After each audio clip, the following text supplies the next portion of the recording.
Hey everyone, welcome to this channel guys. आज हम लोग जो है इकोनॉमिक्स का क्लास 11th का सिलेबस जो है वो डिस्कस करेंगे 2024 टू 2025। तो स्पेशली जो 2025 में एग्ज़ाम देंगे उसके लिए सिलेबस जो है वो आ गया है सीबीएसई की साइट पे। तो वो हम लोग आज डिटेल में डिस्कस करेंगे कि हम लोगों को इकोनॉमिक्स में बेसिकली क्या क्या चीज़ें जो है वो डिस्कस करनी है। तो कुल मिला के आपके पास जो एग्ज़ाम रहने वाला है वो कितने का आएगा? 80 मार्क्स का आएगा। 80 मार्क्स का आपको एग्ज़ाम आएगा, जो कि आपको एग्ज़ाम सेंटर के अंदर बैठ के जो आप एग्ज़ाम देते हो वो 80 मार्क्स का है। और कुल मिला के कितने टाइम मिलता है आपको? 3 आवर्स मिलेंगे 80 मार्क्स के एग्ज़ाम के लिए। और जो आप लोग स्कूल में स्कूल बेसिस पे या फिर जो टीचर्स आपको देते हैं असाइनमेंट, उस बिहाफ पे प्रोजेक्ट मिलते हैं और वो प्रोजेक्ट रहने वाला है 20 मार्क्स का। इकोनॉमिक्स का कोड आपके पास यहाँ पे 030 क्लास 11 के लिए। यहाँ पे 2 यूनिट्स रहेंगी आपके पास, पार्ट ए और पार्ट बी। दोनों यूनिट्स जो हैं वो आपके 40 मार्क्स जो हैं वो कैरी करेगी। 40 नंबर में आपके पास यूनिट ए में आएगा और 40 मार्क्स का ही यूनिट बी में आएगा। सबसे पहले यहाँ पे आपके पास स्टैटिस्टिक्स फॉर इकोनॉमिक्स, ये आपके पास आने वाली है। यहाँ पे introduction and collection, organisation and presentation of data. कुल मिला के कितने का है ये? 15 मार्क्स का है। यहाँ पे स्टेटिस्टिकल टूल्स एंड इंटरप्रिटेशन ही आएगा 25 मार्क्स का। कुल मिला के कितने हो गए? 40 मार्क्स। तो जितने भी हिस्टोग्राम्स हैं या फिर प्रेजेंटेशन ऑफ डाटा है, we have importance of economics या फिर इकोनॉमिक्स की इंट्रोडक्शन, तो ये आपके पास पार्ट ए के अंदर कवर अप होगा। तो कुल मिला के कितने हो गए? 40 मार्क्स। पार्ट बी के अंदर आपके पास इंट्रोडक्शन है, माइक्रो इकोनॉमिक्स। पहले जो माइक्रो और मैक्रो था वो क्लास 12th में आता था, बट कुछ टाइम से माइक्रो इकोनॉमिक्स को 11th क्लास में डाल दिया है और मैक्रो आपकी पूरी की पूरी इंडियन इकोनॉमिक के साथ आप लोग क्लास 12th में पढ़ेंगे। तो यहाँ पे आपके पास माइक्रो इकोनॉमिक्स है, राइट, जिसमें कि आप लोग बेसिकली एक इंडिविजुअल कंज्यूमर के बारे में, इंडिविजुअल बायर के बारे में, राइट, या फिर इंडिविजुअल प्रोड्यूसर के बारे में, फर्म के बारे में, मार्केट के बारे में हम लोग रीड करते हैं किसके अंदर? माइक्रो इकोनॉमिक्स के अंदर। तो सबसे पहले रहने वाली यहाँ पे इंट्रोडक्शन आएगी जी 4 नंबर की, कि इकोनॉमिक्स क्या है, अलग अलग प्रॉब्लम्स क्या है इकोनॉमी में। तो ये सब कुछ माइक्रो इकोनॉमिक्स का पार्ट है इंट्रोडक्शन में, 4 नंबर की। कंज्यूमर इक्विलिब्रियम एंड डिमांड, दो अलग अलग चैप्टर्स हैं। कंज्यूमर इक्विलिब्रियम अलग है, डिमांड चैप्टर अलग है। तो दोनों को मिला के कितने का है? 14 मार्क्स का एग्जाम जो है, यहाँ से क्वेश्चन आएंगे आपको 14 marks. Then we have producer behaviour and supply, ये दोनों भी अलग अलग है। प्रोड्यूसर बिहेवियर एंड सप्लाई ये रहने वाला है यहाँ पे 14 मार्क्स का। Then we have forms of market and price determination under perfect competition with simple application, ये रहेगा 8 मार्क्स का। तो कुल मिला के कितने हो गए जी? 40। तो 40 का पार्ट ए कैरी करेगा आपका और 40 का पार्ट बी, तो दोनों को मिला के हो गए यहाँ पे 80 मार्क्स जो है वो आपके पास एग्जाम आएगा। 3 घंटे आपको मिलते हैं। फॉर्म्स ऑफ मार्केट के अंदर बेसिकली आप लोग ना डिफरेंट मार्केट्स के बारे में पढ़ते हो, राइट। कौन सी डिफरेंट मार्केट है? We have perfect competition, we have monopoly, we have monopolistic competition, we have oligopoly market. तो you are going to read जो है रिगार्डिंग डिफरेंट मार्केट्स, राइट। और उन मार्केट्स में डिफरेंट प्राइस जो है डिटर्मिनेशन कैसे हम लोग करते हैं, तो वो चीज़ें हम लोग इसमें डिस्कस करेंगे। तो ये तो होगी बात आपके 80 मार्क्स के एग्ज़ाम की। 20 मार्क्स मैंने आपको बताया कि आपके जो असाइनमेंट्स होती हैं क्लास में, या फिर जो टीचर्स आपको जो भी असाइनमेंट्स प्रोजेक्ट जो भी देते हैं, तो वो 20 मार्क्स वहाँ पे कैरी किए जाएंगे। इसको डिटेल में भी डिस्कस कर लेते हैं हम लोग कि क्या क्या चीज़ें जो हैं वो रहने वाली हैं, ताकि हमें आइडिया हो जाए कि हम लोगों को किन किन टॉपिक्स के ऊपर जो है वो डिस्कशन करना है। तो सबसे पहले पार्ट ए के बारे में डिस्कस करेंगे, जो कि क्या है आपके पास? Stats for economics. I hope screen visible है प्रॉपर आपको। तो यहाँ पे स्टैट्स फॉर इकोनॉमिक्स के अंदर मैंने आपको बताया कि यहाँ पे आपको क्या पढ़ना है? पहले इंट्रोडक्शन पार्ट आता है, राइट। तो सबसे पहले हम लोगों को इंट्रोडक्शन देनी है कि what is economics, right. What is economics, meaning है उसका, स्कोप है, meaning, scope, functions and importance of stats and economics. तो ये चीज़ें रीड करेंगे। यूनिट 2 के अंदर इसके अंदर है collection of data. Collection of data क्या है कि आपके पास जैसे वी हैव होल यूनिवर्स, जहाँ पे आप सैम्पलिंग पढ़ते हो, ठीक है, सैम्पलिंग क्या है, सेंसस क्या है, ये सारी चीज़ें हम लोग यहाँ पे पढ़ते हैं। कैसे आप लोगों के पास different type of data collection के क्या क्या सोर्सेज अवेलेबल हैं, तो वो चीज़ें हम लोग पढ़ेंगे यहाँ पे सैम्पलिंग एंड सेंसस के बारे में, right. Then we have organisation of data, क्या चीज़ पढ़ेंगे, organisation of data. Different type of datas जो हैं वो आपके पास अवेलेबल होते हैं, जिसमें कि आप मीनिंग, वेरिएबल, फ्रीक्वेंसी डिस्ट्रीब्यूशन जो है वो हम लोग जो है क्या करेंगे, रीड करेंगे जी। यहाँ पे collection and organisation and presentation of data के अंदर, प्रेजेंटेशन ऑफ डाटा के अंदर क्या है कि आप लोगों ने भी देखा होगा वो जो हिस्टोग्राम चार्ट्स वगैरह नहीं बनाते थे पहले, 8th में तो सबने मैथ्स लिया होगा, राइट। तो ये चैप्टर उठ के एक्चुअल में वहीं से ही आया है, presentation of data, tabular presentation, diagrammatic presentation, geometric forms, bar, simple है, बहुत सिंपल है, right. Frequency diagrams, histogram, polygon जो है अजाइब, अरिथमेटिक जो है लाइन ग्राफ्स हैं। तो अलग अलग तरीके से आप लोग जो है डाटा को प्रेजेंट कैसे करते हो, डिफरेंट वेज कौन से हैं, वो चीज़ें जो है वो इसमें सिखाई जा रही हैं। क्यों, ये इसलिए ताकि जब आप कल को आगे जाएंगे आपको अपनी प्रेजेंटेशन देनी है। जैसे क्या है कि आपके पास डिफरेंट टाइप ऑफ ईयर्स आते हैं, 2000 है ना, मान लेते हैं कि 2000, 2001, 2002 और 2003, ठीक है, कुल मिला के कितने ईयर्स हो गए, 1 2 3 4, 4 ईयर्स में कितनी मेरी कंपनी ने सेल्स करी हैं और वो मुझे निकालना है। तो अलग अलग तरीके से मैं शो कर सकती हूँ, है ना, हिस्टोग्राम्स के थ्रू भी हम लोग उसको जो है डिपिक्ट कर सकते हैं। हम फ्रीक्वेंसी डिस्ट्रीब्यूशन है, पॉलीगन है, तो कौन सी जो डायग्राम्स हैं उसके थ्रू हम लोग डाटा प्रेजेंट करना बेटर रहता है, वो चीज़ें हम लोग इसमें सीखेंगे।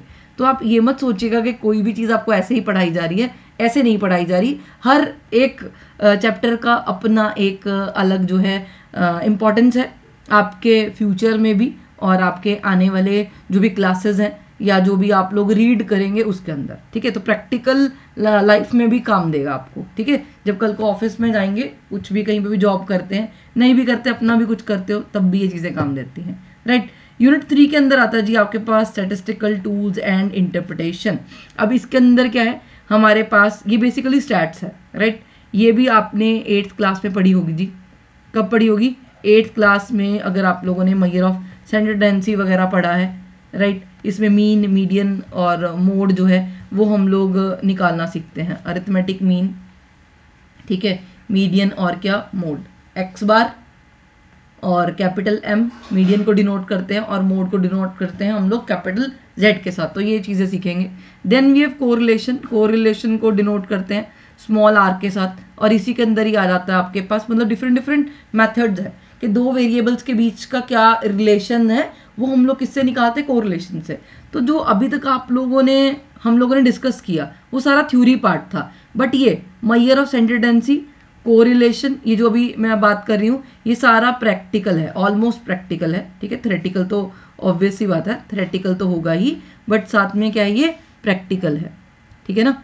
तो ये आपके पास क्या रहने वाला है, यहाँ पे प्रैक्टिकल टॉपिक रहने वाला है। तो आपको यहाँ पे थ्योरी भी करनी है, साथ में ही आपको जो है जो न्यूमेरिकल्स हैं वो भी डिस्कस करने हैं। तो प्रैक्टिकल पे भी इधर फोकस करिएगा, राइट। तो सेंट्रल टेंडेंसी हो गया, कोरिलेशन हो गया, जिसमें रैंक स्पीयर्समैन रैंक जो है वो कोरिलेशन निकालते हैं, Karl Pearson coefficient of correlation है। तो दोनों चीज़ें निकालेंगे हम लोग यहाँ पे। डिफरेंट सीरीज़ हैं, राइट, उसके बारे में भी जानेंगे कि इंडिविजुअल सीरीज़ कौन सी होती है, डिस्क्रीट सीरीज़, तो ये सारी चीज़ें। Then we have introduction to index number, बहुत ही ज़्यादा simple chapter, introduction to index number, meaning, type, वो अलग अलग मेथड्स हैं इसके अंदर इंडेक्स नंबर निकालने के। तो वो चीज़ें हम लोग जो है इस टॉपिक के अंदर रीड करेंगे, किसके अंदर, इंट्रोडक्शन टू इंडेक्स नंबर के अंदर। इसी के बाद आपके पास आ जाता है पार्ट बी। अभी तक जो आप लोगों ने टॉपिक डिस्कस किया हम लोगों ने वो 40 मार्क्स के थे। अगेन पार्ट बी आपको पता है कितने का आने वाला है, 40 नंबर का पार्ट ए था और 40 नंबर का ही पार्ट बी है। इसके अंदर सबसे पहले क्या आएगी, इंट्रोडक्शन, क्योंकि ये माइक्रो इकोनॉमिक्स है तो माइक्रो इकोनॉमिक्स की इंट्रोडक्शन। कहीं आप सोचे कि उधर तो पढ़ ही लिया इंट्रोडक्शन, दोबारा इंट्रोडक्शन क्यों दे रहे हैं, क्योंकि वो अलग था, ये माइक्रो का पार्ट है, राइट।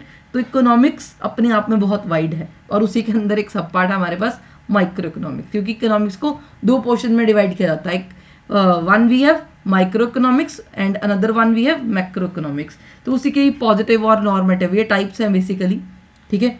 तो कुछ फैक्चुअल बेस्ड होता है, कुछ कंसेप्चुअल बेस्ड होता है, कुछ डिसीजन मेकिंग वाला होता है। तो अलग अलग टाइप ऑफ इकोनॉमी है, वो डिस्कस करेंगे।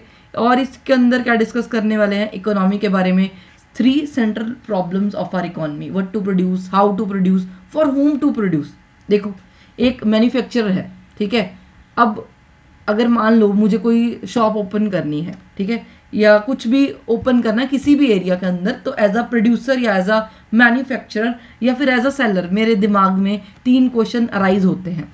फर्स्ट क्वेश्चन के व्हाट टू प्रोड्यूस, कि क्या प्रोड्यूस करना है, ठीक है, सबसे पहले, फिर पहले आएगा व्हाट टू प्रोड्यूस कि क्या प्रोड्यूस करना, फिर हाउ टू प्रोड्यूस कि पहले ये तो पता लग गया कि प्रोड्यूस क्या करना है, दूसरा how to produce, capital intensive technique रहेगी या फिर लेबर इंटेंसिव के मुझे ज़्यादा लोगों की ज़रूरत है या मेरी मशीन्स जो हैं वो प्रोडक्शन करेंगी।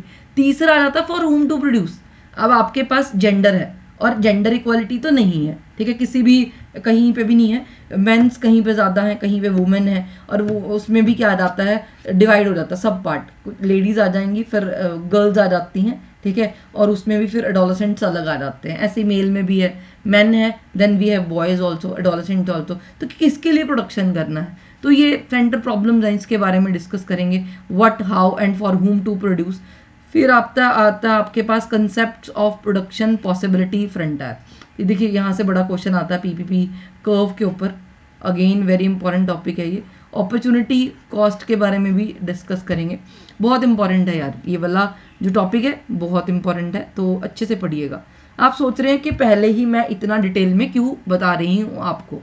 देखिए कहीं पे किसी जगह पे जब हमें जाना होता है ना, पहुंचना होता है, सो इट्स बेटर कि हम लोग उस एरिया में जाने से पहले या उस जगह पे जाने से पहले जितनी रिसर्च हो सकती है, मतलब ज़्यादा नहीं कहूँगी कि बहुत ज़्यादा आप रिसर्च ही कर लो पहले, बट लिमिटेड टू लिमिटेड, थोड़ा सा जान ले उस बारे में, ताकि आपको वहाँ पे जो है वो स्टे करना ईजी हो जाए।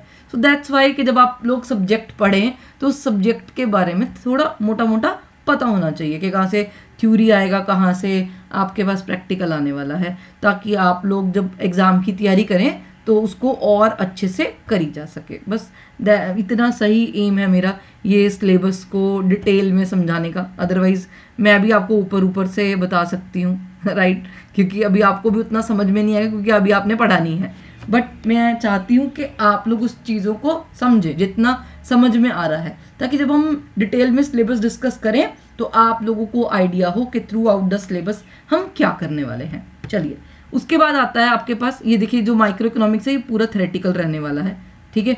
तो यूनिट 5 है आपके पास यहाँ पे consumer equilibrium and demand. Consumer कौन होता है, जो बेसिकली सामान खरीदता है, तो यह एक अलग टॉपिक है राइट। इसी में ही आपके पास आ जाता है इंडिफरेंस कर्व एनालिसिस, इसी में ही कंज्यूमर इक्विलिब्रियम का ही अनदर पार्ट जो है आईसी कर्व एनालिसिस है, तो ये अलग चैप्टर है consumer equilibrium, indifference curve analysis अलग चैप्टर है। Then we have demand. Demand basically पूरा डिटेल में नहीं बताऊंगी, ज़्यादा हो जाएगा वरना। तो डिमांड बेसिकली क्या होता है हमारे पास, डिमांड क्या होता है कि अगर मेरे को किसी भी चीज़ की डिमांड चेक करनी हो, कैसे चेक करी जाती है, मतलब आज की डेट में जो प्राइसेस हैं वो 2 चीज़ों पे बेस्ड है। कैसे, एक डिमांड के बेसिस पे और दूसरा सप्लाई के बेसिस पे, कि कितनी डिमांड है और कितनी सप्लाई है, उसी के बिहाफ पे हम लोग प्राइस सेट करते हैं किसी भी प्रोडक्ट का, मतलब कोई भी कंपनी इसी तरीके से करती है। अनदर वेज भी हैं बट ये कॉमन वे है।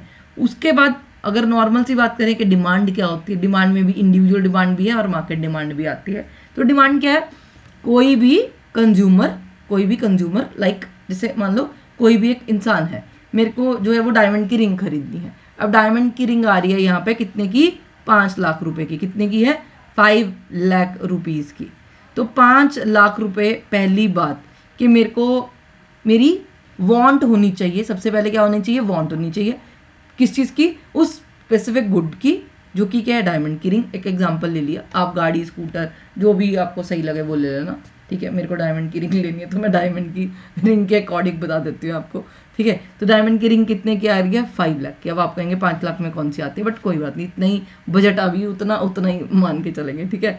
तो 5 लाख की डायमंड की रिंग आ रही है। तो वांट होगी, ठीक है, जैसे हमारे पास वांट है, वांट के बाद इतने फंड्स भी होने चाहिए, मतलब उतना पैसा भी अवेलेबल होना चाहिए। अब मान लो मेरे को वांट भी है, मैं कहती हूँ कि हाँ मेरे को डायमंड की रिंग चाहिए, मुझे मिल भी रही है, ठीक है, मेरे पास पैसे भी अवेलेबल हैं, बट मैं अभी नहीं खरीदना चाहती, ठीक है। तो डिमांड का मतलब क्या हो गया कि जिस दिन ये वांट, ठीक है, और मेरे पास फंड्स मतलब जो भी पैसा है, जो भी प्राइस है, वो जो प्रोड्यूसर मुझे ऑफर कर रहा है, कंज्यूमर एक स्पेसिफिक टाइम पे उसको खरीदने के लिए रेडी होना चाहिए, तभी हम उसे डिमांड बोल सकते हैं। अदरवाइज अगर मैं ऐसे कहूँ कि यार ठीक है कल खरीदेंगे, तो मैं उसको आज की डेट में डिमांड कंसीडर नहीं करूँगी, राइट।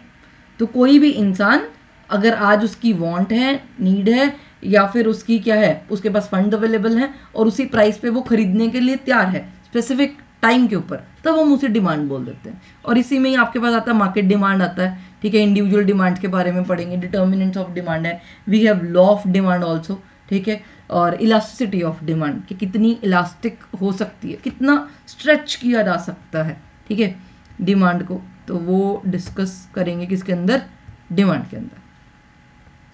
आई होप हमें इतना क्लियर है। देखिए कुछ चीज़ें नहीं क्लियर हो तो आप पूछ सकते हैं कमेंट सेक्शन में जाके, क्योंकि क्लास तो देखिए रिकॉर्डेड ही है, ठीक है ना, ऑफलाइन है, और ऑफलाइन मोड पे तो एक ही ऑप्शन अवेलेबल है कि आप कमेंट सेक्शन में जाके पूछ सकते हैं। यूनिट 6 आती है आपके पास जी प्रोड्यूसर बिहेवियर की और सप्लाई की। प्रोड्यूसर बिहेवियर मतलब कि कोई भी प्रोड्यूसर जो भी कोई भी चीज़ें बनाता है उसको प्रोड्यूसर बोलते हैं बस, ठीक है। तो इसके अंदर भी कि प्रोड्यूसर फंक्शन पढ़ेंगे शॉर्ट रन में, लॉन्ग रन में, ठीक है। टोटल प्रोडक्ट क्या होता है, एपी क्या है, मार्जिनल प्रोडक्ट, बहुत इंपॉर्टेंट है यार ये, यहाँ से हमेशा क्वेश्चन आता है। टीपी हो गया, एपी हो गया और एमपी हो गया। यहाँ पे ना हल्का सा प्रैक्टिकल शेड्यूल आ जाता है कई बार, राइट। वैसे प्रैक्टिकल नहीं है ये, थ्योरेटिकल है सारा का सारा। माइक्रो इकोनॉमिक्स पूरी थ्योरेटिकल है, राइट। बट एक आधा चार्ट जो है वो बनाने को दे देते हैं कि टीपी निकाल दो, एपी निकाल दो या एमपी, तो थोड़ा सा आप बोल सकते हैं 5% जो है वो प्रैक्टिकल जो है द शेड्यूल्स निकालने के लिए, तो उतना करना पड़ेगा। Then we have returns to a factor, cost, short run cost, total cost, ये अलग अलग तरीके की कॉस्ट है, रेवेन्यू है। इसी के बाद हमारे पास क्या आ जाता है जी, प्रोड्यूसर इक्विलिब्रियम, कि कोई भी प्रोड्यूसर इक्विलिब्रियम पे कब रहेगा। तो इक्विलिब्रियम पे कब होता है, जब डिमांड और उसकी सप्लाई मीट कर जाती है, ठीक है। जब demand and supply meet up हो जाते हैं तो वो प्रोड्यूसर क्या रहता है, इक्विलिब्रियम के ऊपर, ठीक है। जिस दिन उसकी डिमांड और सप्लाई आपस में मीटअप हो जाएंगे तो ये पॉइंट उसका इक्विलिब्रियम का रहता है। तो ये निकालना सीखेंगे हम लोग इसके अंदर इन टर्म्स ऑफ एमआर और एमसी। फिर आता है आपके पास जी सप्लाई, जैसे डिमांड है कंज्यूमर पॉइंट ऑफ व्यू से था ना, तो ये आपके पास किस बिहाफ पे होता है, प्रोड्यूसर पॉइंट ऑफ व्यू से, जो प्रोड्यूस कर रहा है, ठीक है ना, कि कितना सप्लाई करेगा। वहाँ पे वो डिमांड कर रहा था, यहाँ पे वो सप्लाई की बात कर रहा है। इधर भी इलास्टिसिटी जैसे आपने डिमांड में पढ़ेंगे, ऐसे ही इधर सप्लाई की इलास्टिसिटी भी आएगी आपको, क्लियर है। इसी के साथ हमारे पास आ जाता है यहाँ पे परफेक्ट कंपटीशन, जिसमें मतलब डिफरेंट फॉर्म्स ऑफ मार्केट थी ना, तो अलग अलग डिफरेंट फॉर्म्स ऑफ मार्केट जो है वो हम लोग यहाँ पे पढ़ेंगे। Perfect competition, price determination and simple applications जो है वो डिस्कस करेंगे इसकी, क्लियर है।